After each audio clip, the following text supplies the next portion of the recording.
they still don't obey his commandments, he's going to punish them 7 more times. Skip down to verse 27. Go ahead and read.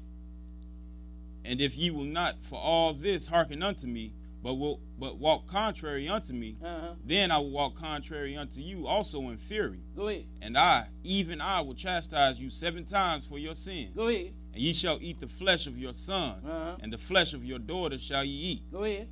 And I will destroy your high places, and cut down your images, and cast your carcasses upon the carcasses of your idols, and my soul shall abhor you.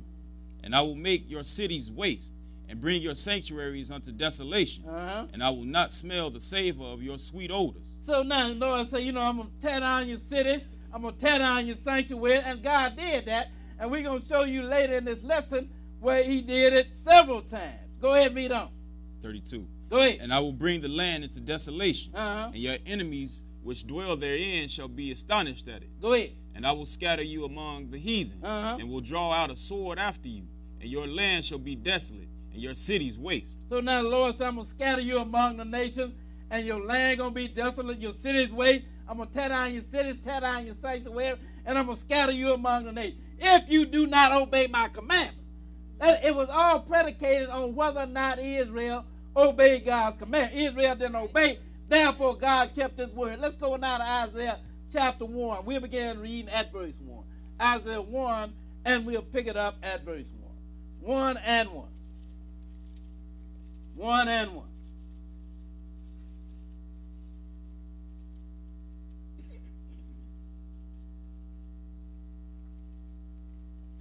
Okay. Isaiah chapter 1, verse 1. Go ahead and read. The vision of Isaiah, the son of Amoz, which he saw concerning Judah and Jerusalem in the days of Uzziah, Jotham, Ahaz, and Hezekiah, kings of Judah. So now he's dealing with Israel here. He said that the days that he saw concerning Judah and Jerusalem. Go ahead and read on. Hear, O heavens, and hear, O earth, for the Lord hath spoken. I have nourished and brought up children, and they have rebelled against me. And that, you know who this is? This is Israel. He said, now I nourished and brought up these children, and they have rebelled against me. And that's what God did with Israel. He nourished them. He gave them the finest of everything. You understand what I'm saying? Brought them out of Egypt.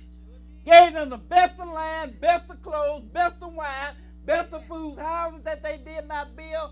Nourished and brought them up. And what did Israel do? They turned around and rebelled against him.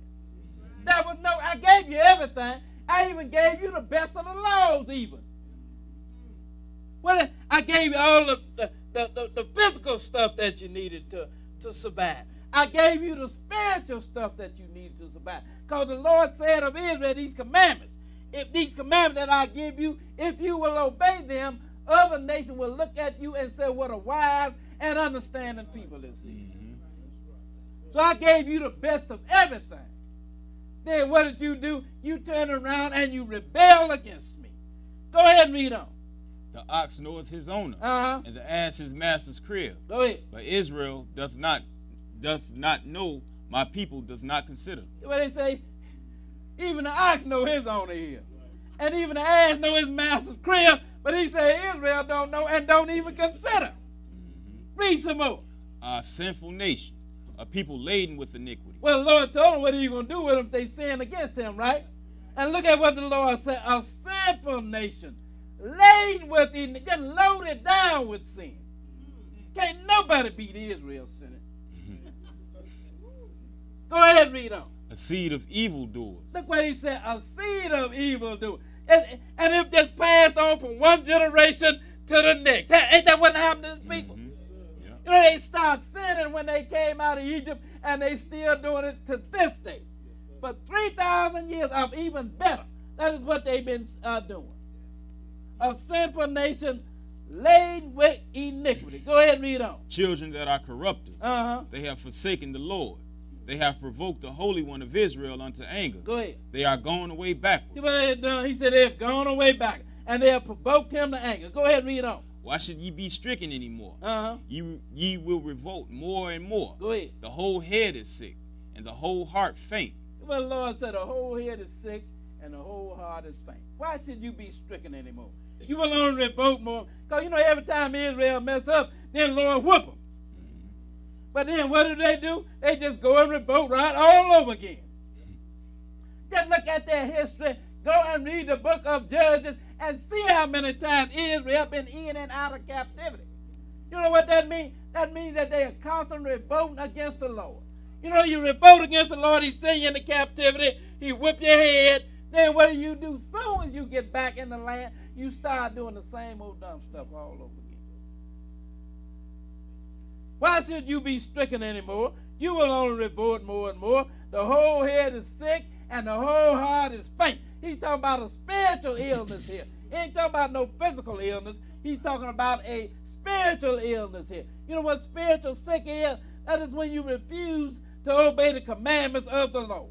Go ahead and read on. Verse 6. Go ahead. From the sole of the foot even unto the head, there is no soundness in it. From the sole of the foot even unto the head, there is no soundness in it. Go ahead and read on. But wounds and bruises and putrefying sores. See what it said? Wounds. This is what he's comparing it to. Wounds and bruises and putrefying sores. That means sores they done got so bad, they done reached the point where they just start rotting. You understand what I'm saying? Just decaying. Gangrene done set in other words. Go ahead and read on. They have not been clothed. Go ahead. Neither bound up, neither mollified with ointment. See what it said? They ain't been clothed, they ain't been bound up, and neither have they been mollified with ointment. They ain't put nothing on. I'm going to show you who it is that's responsible for putting some ointment on them, so, and they didn't put it on there. He said they ain't been mollified with ointment. Go ahead and read on. Your country is desolate. Uh-huh. Your cities are burned with fire. Go ahead. Your land, strangers devour it in your presence, and it is desolate, as overthrown by strangers. Now, that can even be said all the way down to this generation. You know, your land is laying in desolation. Strangers devour your land, and you don't even consider. You got a land somewhere. You understand what I'm saying? God gave Israel a land, and that land was the land of Canaan. You did not drop out the sky 400 years ago. You had a land and a history that goes back thousands of years just like everybody else. The land that he gave you is the land of Canaan. That's where you were taken from and scattered throughout this world, and at some point, that is where you're going back to. But now your land is laying in desolation. Strangers are devouring your land, and you don't even consider it. You're sitting right there looking at it. I've even seen them arguing over which one should have their land. Now, basically, you got two that's fighting over your land. That is Edom and Ishmael. The one that you call Israel are Jews, and the one that you call Arab. They are fighting over your land, and I've seen Israelites sitting there debating as to which one should have it. It don't belong to neither one of them. It's your land, man. And then, well, you know, I'm kind of on the side of, they call them the Jews, on the side of the Jews, because I think they right. And then another one over here, they calling Ishmael their brother, and I'm on the side of Ishmael. I think he should have it. Strangers devouring your land, and you looking right at them, and you don't even consider. Go ahead and read on. Verse 8. And the daughter of Zion is left as a cottage in the vineyard, as a lodge in the garden of cucumbers, as a besieged city. Go ahead. Except the Lord of hosts had left unto us a very small remnant, we should have been as Sodom, and we should have been like unto Gomorrah. See what the Lord said? If he didn't leave a small remnant, then we would have been like Sodom, and we would have been like Gomorrah. You know what happened with Sodom and Gomorrah? Lord wiped them out, didn't he? Yes. But the Lord said, I left a small remnant here. Let's go now to Jeremiah chapter 8. And we'll begin reading at Jeremiah chapter 8. We'll begin reading at verse 4. 8 and 4. Jeremiah 8 and 4.